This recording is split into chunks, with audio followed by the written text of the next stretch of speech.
Bonjour, nous sommes le 25 avril 2024. 25 avril 2024, le jeudi 25 avril 2024. La météo est bonne, simplement il y a un ciel couvert, bon, un petit peu couvert. On ne sait pas s'il va pleuvoir ou pas. Bon. Alors, on demande ici de calculer l'aire de la surface obtenue par la rotation de l'arc de la chaînette y égale a cosinus hyperbolique de x sur a. Alors la chaînette, c'est un cosinus hyperbolique, hein, je vous le dis tout de suite. Simplement, il y a a devant et l'argument, c'est x sur a.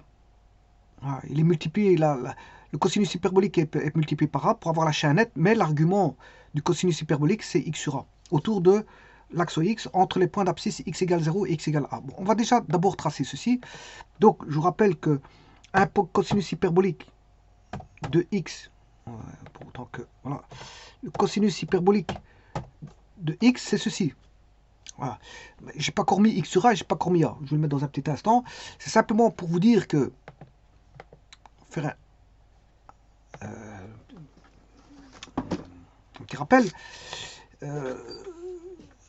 que le cosinus hyperbolique que je note, je ne vais pas noter COH, COSH.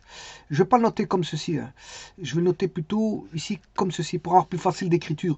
Alors que la fonction, on va dire la commande, je préfère appeler sa fonction, la fonction informatique du cosinus hyperbolique, son nom de la fonction s'appelle cos h. Vous voyez bien que j'ai tapé cos h, parce que si je tape ch, ça ne marche pas. Ça ne marche pas.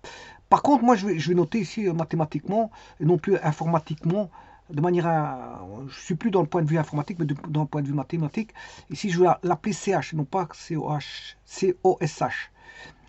Alors, le cosinus hyperbolique, bon, qui est une fonction de R dans R, tel qu'il y a à x, on fait correspondre ch de x, qui est égal à l'exponentielle de x plus exponentielle de moins x, le tout sur 2. Alors, ne pas confondre avec, ça c'est le cosinus hyperbolique, avec le sinus hyperbolique. Alors, le sinus hyperbolique, c'est aussi une fonction de R dans R, tel qu'à x, on fait correspondre SH de x est égal à E de x moins E de moins x, le tout sur 2. C'est similaire. Hein. Quelle est la différence entre les deux? Mais il y en a un, c'est un plus ici, et l'autre, c'est un moins. Le sinus hyperbolique, c'est un moins, et le cosinus hyperbolique, c'est un plus. Ah. Alors, sur base de ça, bah, bien sûr, si vous mettez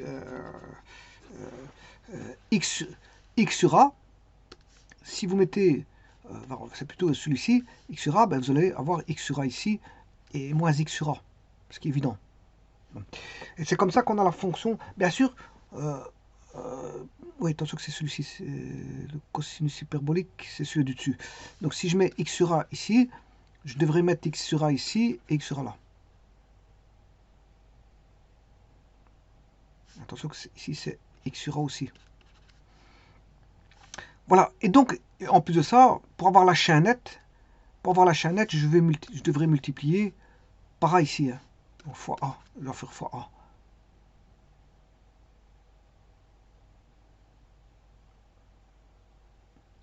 Voilà, et donc, la chaînette, c'est ça, c'est un cosinus hyperbolique.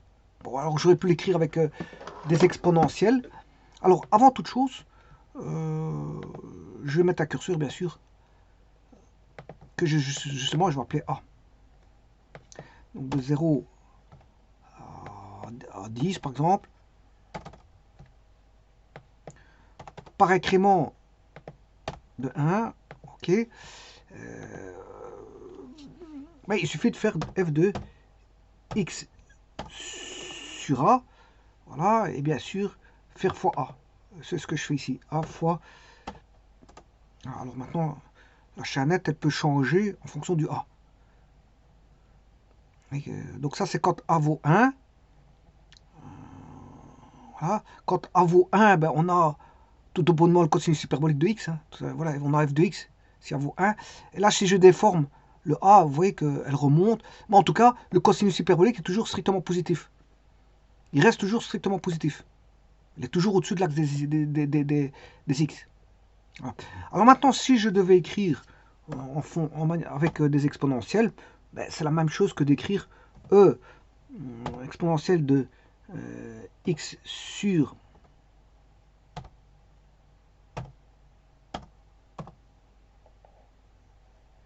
plus. Attention que les cosinus hyperboliques c'est un plus. Exponentielle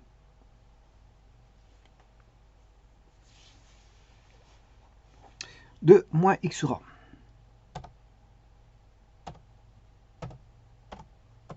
Voilà. Alors, le tout divisé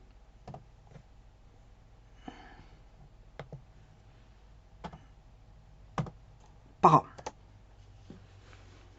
Vous voyez qu'on a la même chose. Hein. Ouais, attention qu'ici, il y a un petit problème. C'est comment ça c'est? Oui, c'est pas divisé par a, c'est divisé par 2, je m'excuse. Divisé par 2, je sais pas pourquoi j'ai mis a. Ben, c'est bien, bien de voir a. Si je fais une division par a, ben bon, j'aurai plus de a. Je fais une division par a. Donc, je dois diviser par 2. C'est une demi-somme. Voilà. Donc, vous voyez que c'est la même chose. Hein. La courbe en bleu, l'autre, c'est la même chose. Donc, si je parle en termes d'exponentielle ou directement en termes de cosinus hyperbolique, bon, la commande a été programmée sur GeoGebra, donc il reconnaît COSH avec son argument qui est x. Et bon, pour avoir la chaînette, bien sûr, il faut x sur a. Et multiplier, bon, bien sûr, le cosinus hyperbolique de x sur a par a. Et là, vous aurez la chaînette. Voilà. Alors, qu'est-ce qu'on demande ici? Ben, on demande de calculer l'aire de la surface obtenue par la rotation de l'arc de la chaînette autour de OX. Ben, on va faire une rotation autour de X. Alors, pour ça, je vais ramener la 3D. On va travailler en 3D. Voilà, graphique 3D. Bon, j'ai un petit peu tiré celui-ci. Bon, il y en a un qui ne m'intéresse pas, c'est le cosinus hyperbolique. Bon, on va l'enlever. Et bien sûr, je vais faire, comment on appelle ça, une rotation, surface de révolution.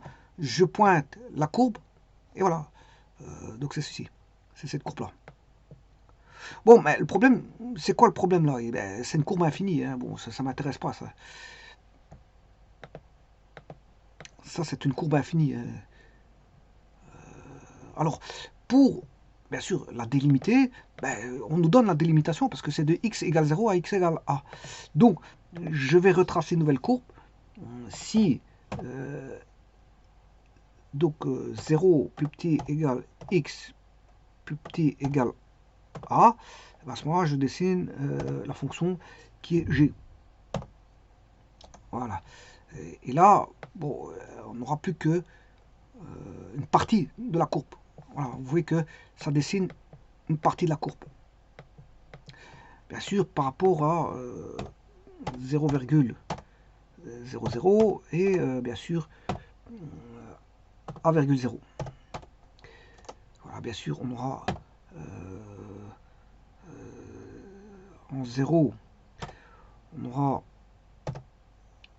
G de 0 et en A, on aura G de A.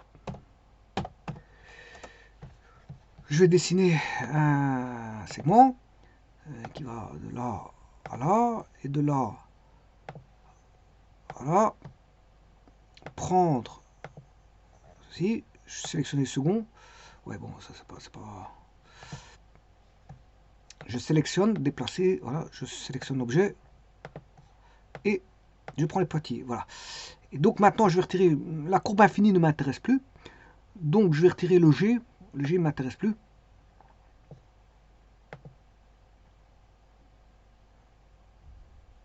Le H non plus, et c'est ça qui m'intéresse. Donc, je vais retirer la courbe, la surface infinie, pour refaire une rotation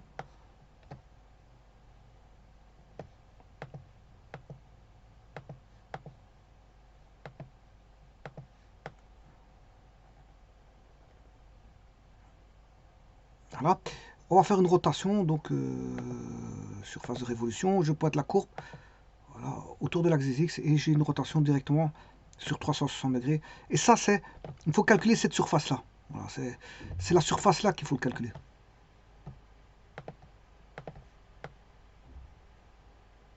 Alors, vous voyez la surface, Donc c'est une chaînette qui a tourné autour de l'axe des X.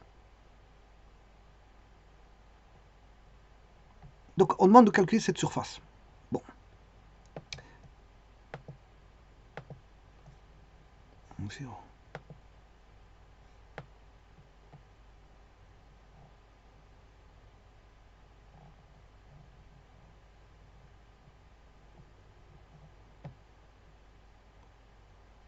Voilà. Calculons cette surface. Alors, pour ça, on va chercher la surface d'un volume de révolution autour d'un axe, et ici c'est en l'occurrence l'axe X.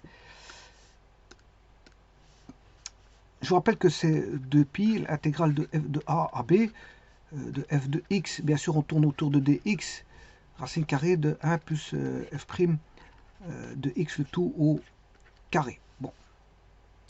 Alors, que vaut f de x? Ben, f de x, bien sûr, c'est a fois le cosinus hyperbolique de x sur a. Donc, f' de x sera a fois 1 sur a sinus hyperbolique de x sur a. Alors pourquoi x 1 sur a? Parce que c'est un dérivé de x sur a. Bon, voilà. Donc on se retrouve avec sinus hyperbolique de x sur a. Alors on aura 2pi, l'intégrale, bon le a on connaît puisque c'est de 0 à a.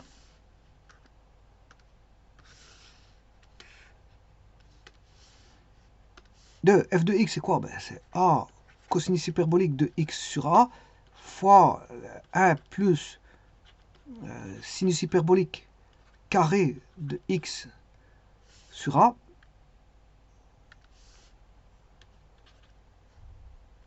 dx. Voilà.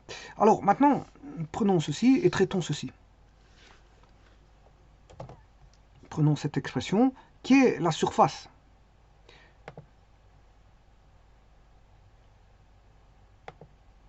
du volume de révolution.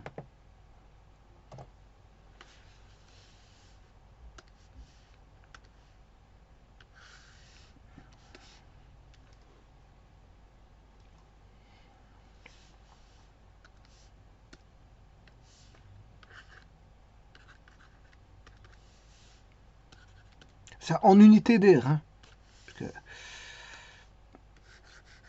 c'est une surface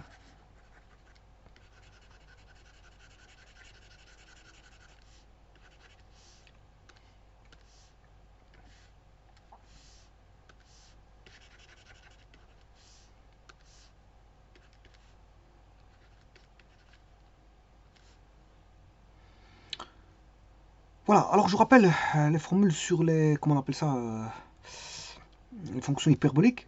On sait très bien que cos carré de x moins sh carré de x égale 1. Voilà. On a ch carré de x plus sh carré de x égale ch 2x. On a 1 moins, mais ça c'est pour la tangente hyperbolique de x, est égal à 1 sur ch carré de x. 1 plus ch 2x est égal à 2 ch carré de x. ch 2x moins 1 est égal à 2 sh carré de x.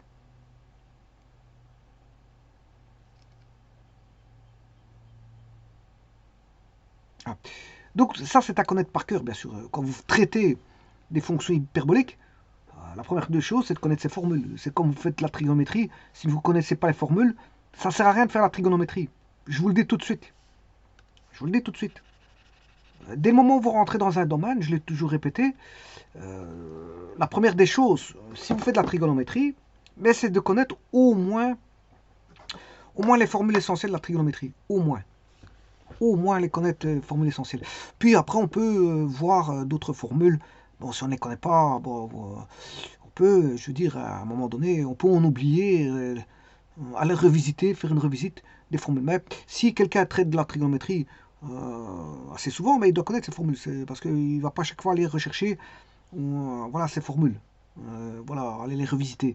Donc, à un moment donné, il faut connaître par cœur. Bon, quelqu'un qui traite des fonctions hyperboliques, c'est pareil. Alors, il n'y a pas 56 000 formules. Bon, il y en a quelques-unes. Vous voyez que bon, c'est facile à retenir, hein, ces formules-là. Je veux dire, il n'y en a pas 56 000. Donc, quelqu'un qui traite les formules hyperboliques, ça ne sert à rien. S'il ne connaît pas ces formules voilà, des fonctions hyperboliques, ça ne sert à rien qu'il fasse des intégrales avec des fonctions hyperboliques. Tout comme s'il ne connaît pas ces fonctions, ces formules sur les fonctions trigonométriques, ça ne sert à rien qu'il fasse des calculs de primitives sur le calcul voilà, de trigonométrie. Ça ne sert à rien parce qu'il ne connaît pas ces formules. À moins qu'il aille les visiter, revisiter. Ouais, quelqu'un qui a un examen, bon, il ne va pas aller revisiter ses formules, sauf si le professeur lui permet d'avoir un formulaire ou d'avoir une machine où il y a toutes les formules dedans. Bon, ça, chaque professeur voit ça à sa guise. C'est laissé à l'appréciation du professeur qui permet d'avoir soit un formulaire, ou soit de ne pas l'avoir, ou soit d'accepter une machine scientifique avec les formules présentes dans les machines ou pas. Donc tout dépend, ça c'est l'appréciation du professeur, c'est à la guise, au choix du professeur, c'est lui qui décide. Donc, le professeur est seul maître à bord, donc voilà, c'est lui qui dicte voilà, les procédures et les marches à suivre. Donc de ce côté-là, il n'y a rien à dire, c'est lui qui commente. S'il vous dit, vous pouvez avoir les formules, vous pouvez les avoir. Si vous ne pouvez pas avoir les formules, ben, dès le moment où vous allez voir les formules dans une feuille, c'est de la triche. On va dire ça comme ça. Bon, maintenant, voilà, de toute façon, ici, moi, je les ai posées. Les formules, elles sont posées, elles sont là, donc il n'y a pas de problème. Ça ne doit pas poser de problème. Bien sûr, ici, il n'y a pas de tangente à prendre en compte, je vous le dis tout de suite. Donc, celui-ci, vous pouvez l'abandonner. Voilà. Bon, alors, là, ça fait référence tout avec des sinus et cosinus. Voilà, chaque fois, vous voyez, vous pouvez apercevoir qu'il y a des carrés. Alors, là, il y a un carré, ici, il y a un carré, là, il y a un carré, là, il y a un carré. Alors, si vous faites la différence de carré, ça fait 1. Attention, hein. Si vous faites la différence de carré, ça fait 1. Parce que si vous faites la somme, bien sûr, quand je dis carré, c'est cosinus hyperbolique et sinus hyperbolique. Si vous faites la somme, ben, vous n'avez pas 1. Vous avez deux fois, vous avez le cosinus hyperbolique voilà, de double argument, de l'argument double. Ça donne un cosinus hyperbolique. Voilà.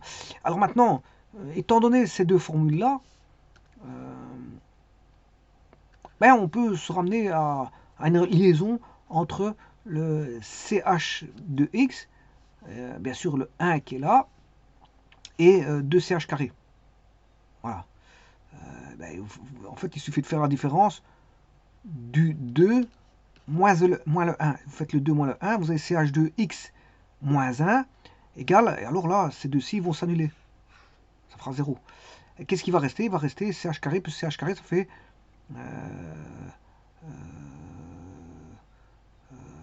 attention qu'ici, est-ce que je ne me suis pas trompé?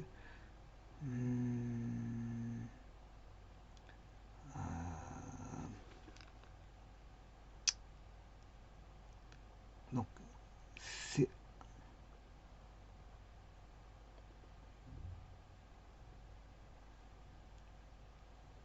CH2x moins 1. Oui, oui, non, ça j'ai rien dit, j'ai rien dit. Non, je me suis pas trompé parce que ça ne fera pas moins, parce que ici je fais celui-ci, le 2 moins le 1. Donc c'est CH2x moins 1. CH2x moins 1. Par contre, je fais CHx carré moins, ça fait plus. Plus CH carré, ça fait 2 CH carré de x. Et justement, ce qui va s'annuler, c'est le plus CH carré moins le CH carré. Là, ça fera 0. Donc c'est bien 2 CH carré. Je ne me suis pas trompé, il n'y a pas de problème, c'est bon. Donc, vous voyez que la formule, la troisième ici, découle des deux premières. Elle découle de deux premières. Bon. Voilà. Maintenant, si je fais plus, à la place de faire moins, je vais faire plus. Donc là, j'aurai 1 plus CH2x, c'est-à-dire 1 plus CH2x. Voilà. Et là, cette fois-ci, ces deux-ci vont s'annuler. Il n'y aura plus de CH carré. Par contre, ces deux-ci vont s'additionner. On aura 2ch carré. Voilà, donc tout est bon. C'est pas un problème, tout est bon. Tout est bon. Alors, donc ces deux-ci découlent de la 1 et de la 2. Il y en a un, on en fait moins, ch2x moins 1, et l'autre, on en fait 1 plus ch2x, tout simplement. Donc les formules sont bonnes.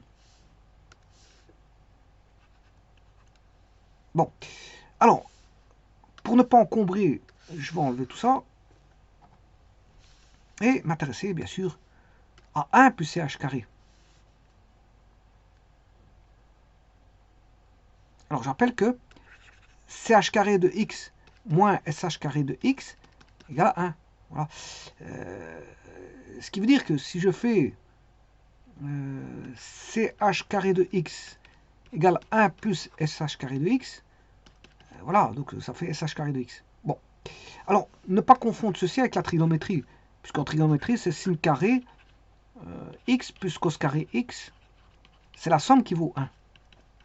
Cos carré plus sin carré fait 1. Par contre, alors que là, pour avoir 1, il faut faire la différence. Voilà. Donc, ce qui veut dire que ceci ici, ben, c'est cos carré. Donc, et la racine carrée de cos carré, ben, ça fait cos x. Cosinus hyperbolique. Cosinus hyperbolique. Donc, celui-ci, 1 plus, ça fait cos hyperbolique au carré, mais racine carrée. Alors, je rappelle que cosinus hyperbolique est strictement positif. Voilà, il est au-dessus de la courbe. Hein. Donc, et la racine carrée de cosinus hyperbolique, ben, ça fait cosinus hyperbolique. Donc, je vais noter, là, ici, c'est a cos x sur a. Celui-ci, c'est cos x sur a. 2pi entre x égale 0, x égale a, bien sûr, dx. Et là, j'ai oublié mon dx. Et là, on peut calculer l'intégrale assez facilement. Donc, vous comprendrez que chx sur a fois chx sur a, ça fait ch carré x sur a. Et donc, on est ramené à une intégrale que voici. Alors, on va calculer.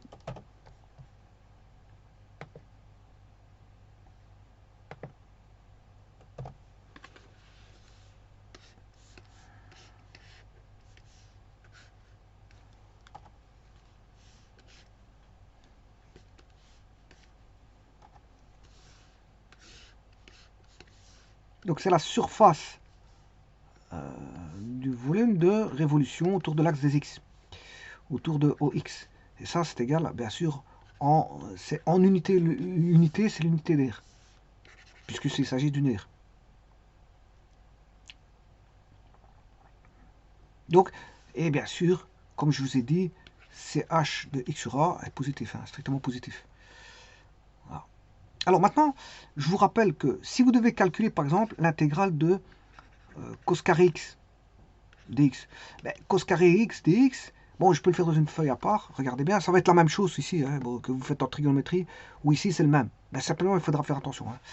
Alors, supposons que je dois calculer l'intégrale de cos carré x dx. Ben, il faut linéariser, c'est-à-dire ici, vous avez du degré 2, vous retombez à du degré 1, or vous savez très bien que ça c'est 1 plus cos 2x sur 2, intégrale de, voilà, voilà. Alors maintenant, si vous aviez sinus carré x dx, ben, vous allez faire 1 moins cos 2x sur 2 dx. Voilà. Bon, ben ici, je ne fais pas du sin carré, je fais du cos carré. Voilà.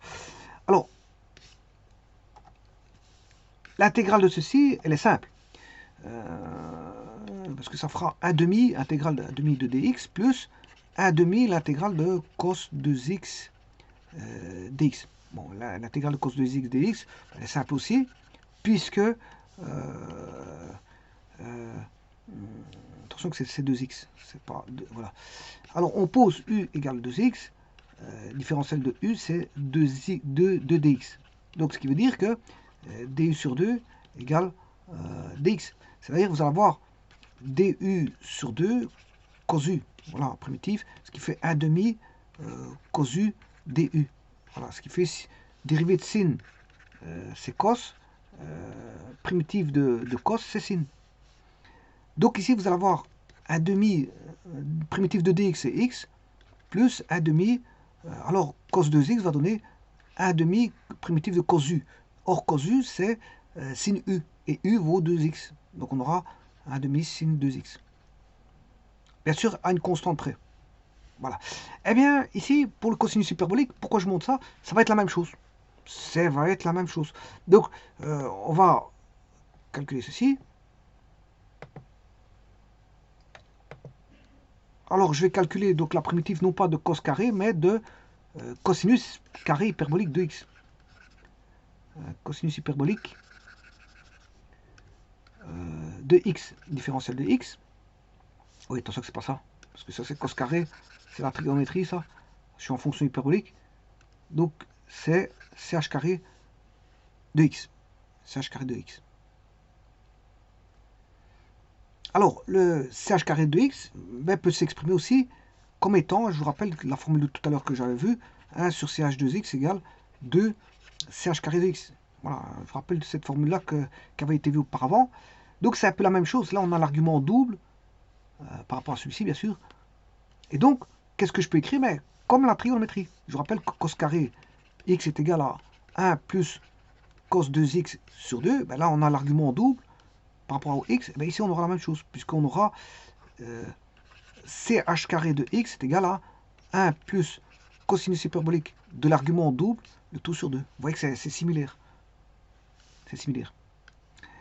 Et donc, si c'est similaire, ben, la primitive sera un peu similaire, puisqu'on aura 1 plus ch de l'argument double sur 2 à primitiver dx, ce qui veut dire qu'on aura 1 demi x plus 1 demi, mais comme on a u, je pose u égale cosinus hyperbolique de...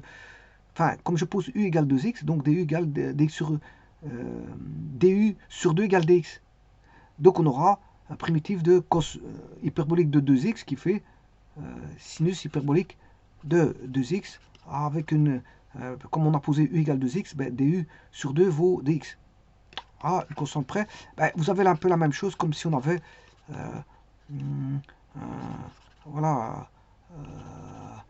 de la trigonométrie. C'est comme si on avait de la trigonométrie. Ça ressemble vraiment à deux gouttes d'eau à ceci. Vous voyez qu'on a un demi x plus un demi sinus 2x, alors que là, c'est un demi x plus un demi, mais c'est pas du sinus, c'est du sinus hyperbolique, donc c'est un demi sinus hyperbolique 2x. Voilà.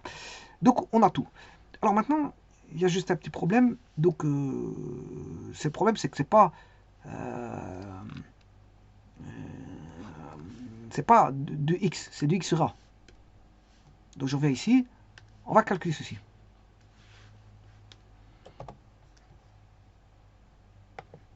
Donc, il faudra poser convenablement, et c'est ce qu'on va faire. Bon, le h, je peux le faire sortir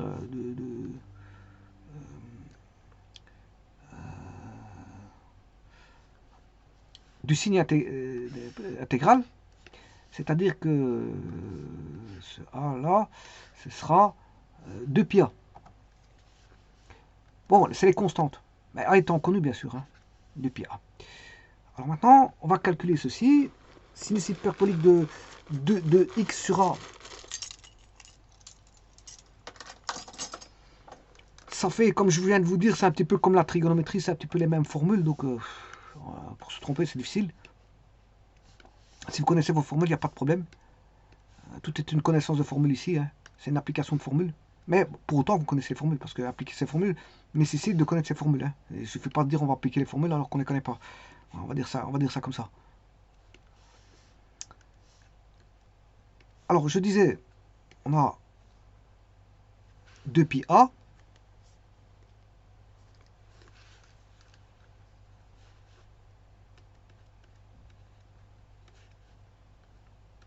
Plus sinus. Alors, c'est le double de l'argument. L'argument étant x sur a sur 2. Voilà, dx. Bon, il y en a un cas assez simple à trouver. Donc, j'ai toujours 2 pi a. Bon, ça c'est la constante. Hein. Alors, 1 demi dx. Ben, si vous primitiver, on va retrouver 1 demi x. Là, ne se pose pas de problème. Par contre, pour l'autre, faire très attention. Parce que, voilà, je dois poser u égale 2x sur a. Donc la différentielle de u, elle vaut 2 sur a dx. Ce qui veut dire que a sur 2 du égale dx. Donc, on aura a sur 2 du qui vaut le fameux dx. Alors, bien sûr, attention qu'il y a un demi. Hein. Il y a encore un demi devant, je vous rappelle ça. Parce que le 1 demi, il est sur le 1 et sur le sinus 2x sur a. Bon, maintenant, la primitive de sinus hyperbolique. Si je pose u, sinus hyperbolique, voilà, cosinus hyperbolique, sa primitive, c'est sinus hyperbolique de u. Voilà. Donc, si je primitive ça, c'est, bien sûr, c'est là, un primitif de sinus hyperbolique de u étant x sur a, 2x sur a. Donc, on aura sinus hyperbolique, mais attention de l'argument double, 2x, parce que u, c'est 2x sur a. Voilà, et avec ça, bon, on va calculer de 0 à a.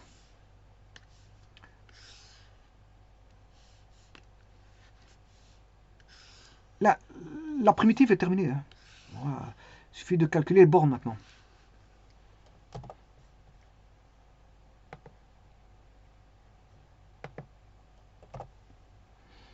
On va calculer les bornes.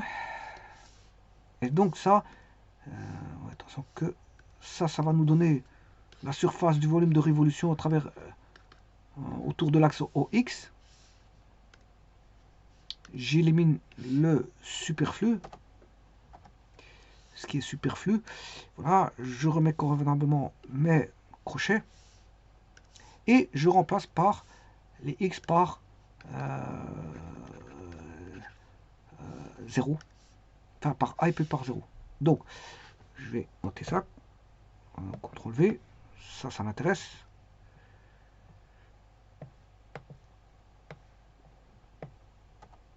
CTRL V. Ceci m'intéresse aussi. Alors, vous aurez compris que le premier, ben, je remplace par la borne A. Bon, le 2pi, je vais le sortir. Je vais faire comme ceci pour le 2pi. Voilà, je vais le mettre de là à là. Donc, ce qui veut dire que ceci, je vais l'enlever. Et entre les deux, bon, je vais refermer convenablement mes crochets. Voilà. Entre les deux, il y a un moins. Ça, c'est le calcul intégral qui fait en sorte qu'on doit avoir B moins. Voilà, c'est la F de. Si vous intégrez de A à B, attention que c'est pas le même A qu'ici, ça n'a rien à voir. De F de X, dx, c'est F de B moins F de A. F étant la primitive. Voilà, et donc remplacé par les bornes A et B. Voilà, donc c'est ce que je vais faire ici. Donc c'est pour ça qu'il y a un moins qui apparaît. Voilà.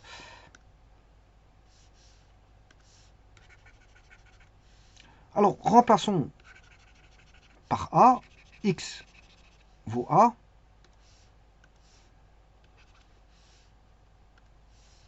Le X ici, il vaut A. Et le suivant, on va remplacer par 0. Le X, il vaut 0.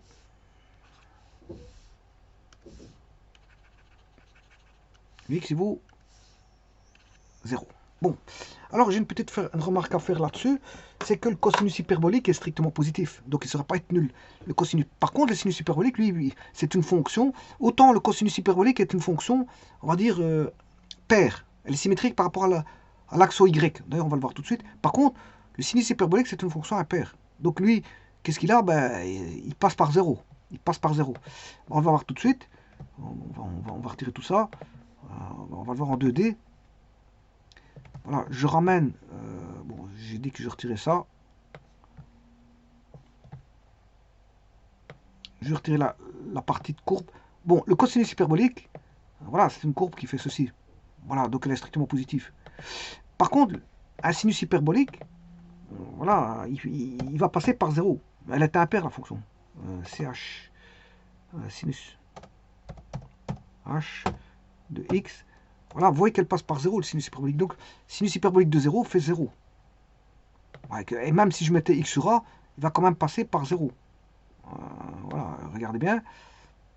Ça ne veut rien dire, parce que j'aurai x sur a, x valant 0. 0 sur a, ça fait toujours 0. Donc, on aura toujours 0.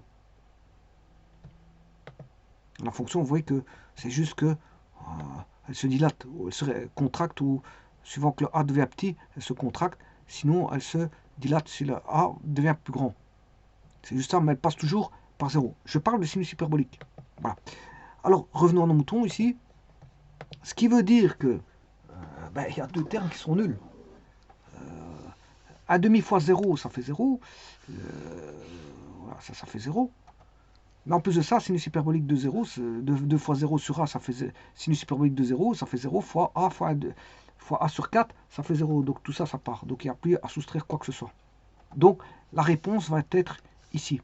Il suffit de formaliser ceci. Alors on va formaliser ceci. Mettre en forme. Quand je dis formaliser, c'est mettre en forme. C'est juste ça que je veux dire. Voilà, on va remplacer par A. Donc ici, j'ai plus à mettre deux crochets. Un seul suffit.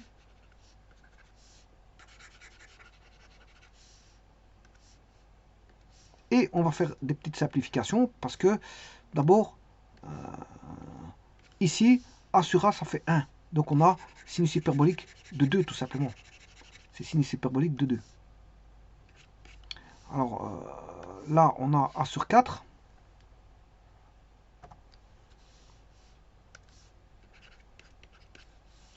Ici, on a A sur 2.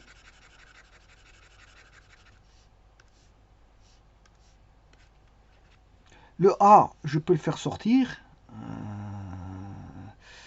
Donc, j'aurai 2 pi A carré, 1 demi plus SH de 2 sur 4. Alors, je rappelle, le sinus hyperbolique, c'est E de x moins E de moins x, le tout sur 2. Alors, or, ici, ça, c'est pour la fonction. Mais si je fais f de 2, ben, j'aurai E de 2 moins E de moins 2 sur 2. Ben, on va dire ça comme ça. Bon, donc, ça veut dire que là, il y a encore un demi qui apparaît. Donc, on aura un huitième, puisque un demi fois un quart, c'est un huitième. Donc ici, apparaîtra un huitième, et non plus un quart. Donc on a un huitième, E de 2 moins E de moins 2. Voilà. Alors maintenant, on va mettre tout au même dénominateur. Le dénominateur ici, c'est des huitièmes. Des huitièmes. Donc j'avais un demi, je vais avoir 4. 4 huitièmes. Bon, le huitième, je peux le faire sortir du... je peux le mettre comme ceci. Voilà, comme ça, je n'ai plus de...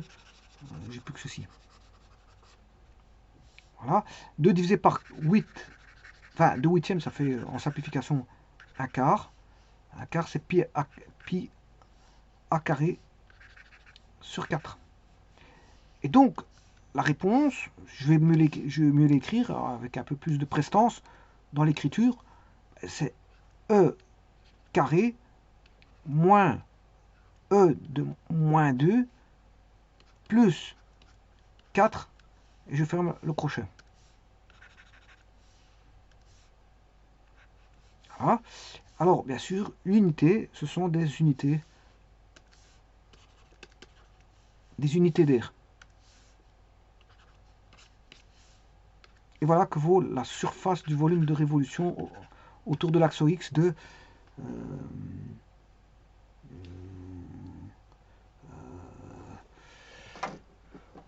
la courbe qu'on appelle la chaînette de la chaînette.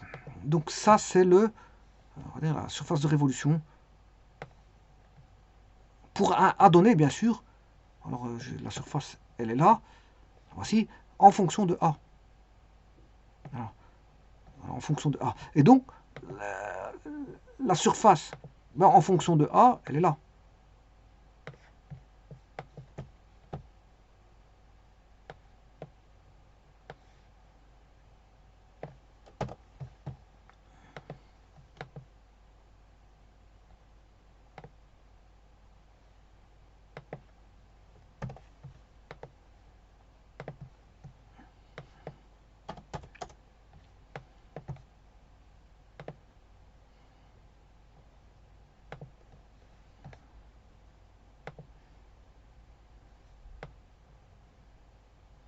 Voilà, ça c'est là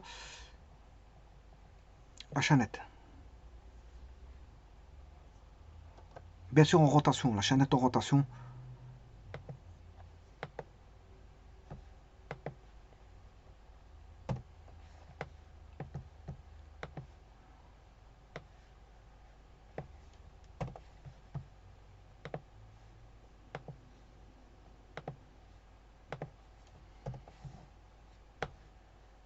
Et voilà.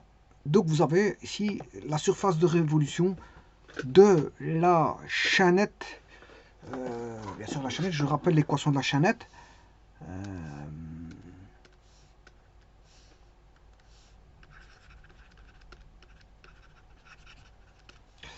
Qui est y égale a fois un cosinus hyperbolique. La chaînette provient d'un cosinus hyperbolique, bien sûr, pas de n'importe quoi parce que c'est x sur a. Alors il y a un paramètre a.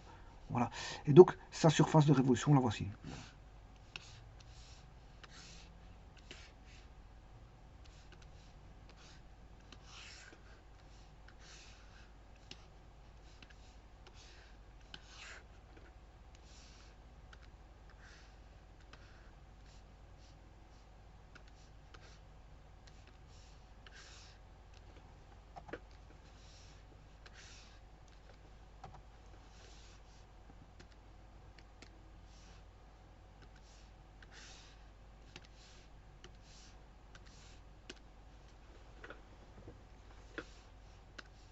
Et donc on a tourné la chaînette autour de l'axe des x, tout bonnement.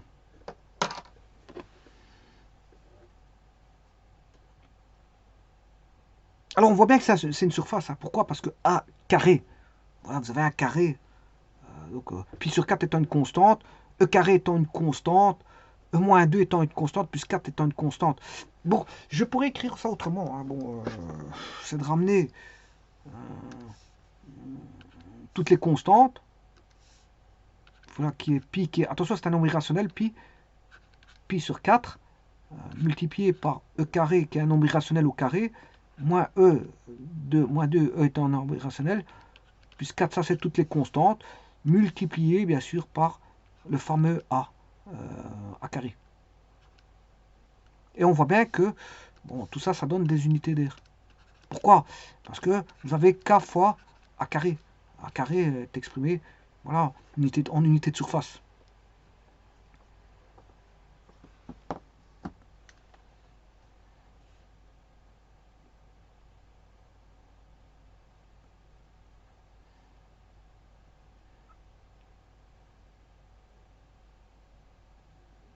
A pourrait jouer le rôle d'office, enfin, pourrait jouer le rôle d'un rayon, par exemple.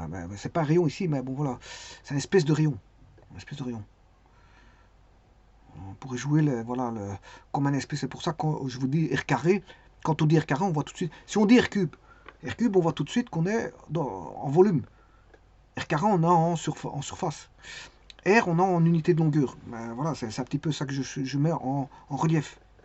Je mets en relief ceci. Et donc, ce sera toujours dépendant de A. Et on aura toujours pi sur 4.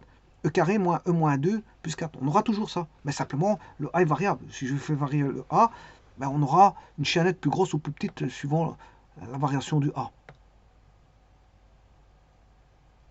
Vous voyez, ici, je fais varier le A. Il devient plus petit.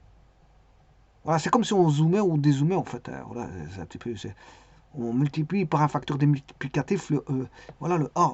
Donc c'est comme si on zoomait ou dézoomait la figure. Je vous remercie.